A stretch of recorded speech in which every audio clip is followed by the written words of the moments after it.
So why are aspirations so important for the people that we're serving? Let's see. So basically, people change because they're moving towards something that they want, something that's important to them. And aspirations, these personal, meaningful, valued things in their lives, are things that they want to move toward, right? They're big picture things that are in our lives. They're things that motivate all of us, right?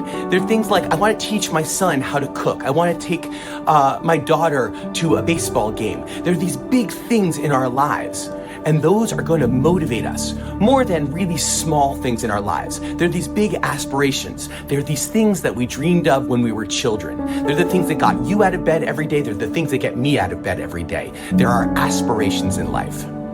We need to help the individuals that we serve get back to dreaming. For many of the individuals, they stopped dreaming years ago.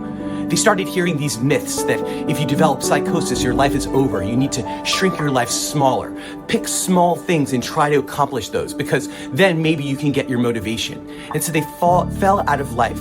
As many of the people in their lives moved toward the life of their dreams, they had to pick smaller and smaller and smaller parts of their life. And so the aspiration allows them to start dreaming, and then we get to dream along with them. Once we get those aspirations, with it, the individual develops an internal sense of motivation. And every time we meet with the person, we can talk with them about their aspirations. We can dream about their aspirations. And once we identify their aspirations, it's the hook for all of the treatment we're going to do.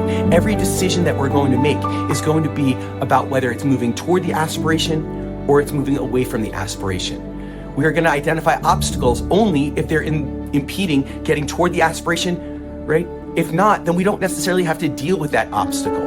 And ultimately, we then become servants of the individual moving toward their aspirations. Aspirations aren't a to-do list for us. It's not a promissory note. And many of you watching this video now, you're probably not doing the thing you dreamed about when you were 7 years old. Hey, when I was 7, I was going to be a baker or a Broadway singer.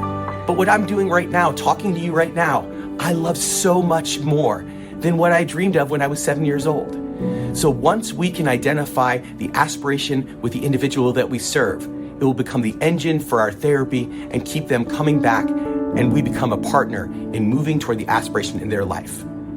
Come back, we're going to talk more about aspirations in upcoming weeks, and follow in order to figure out how do we hook people in, help people get back to the life of their living. Thanks so much. Hope this has been helpful. So why are aspirations so important for the people that we're serving? Let's see.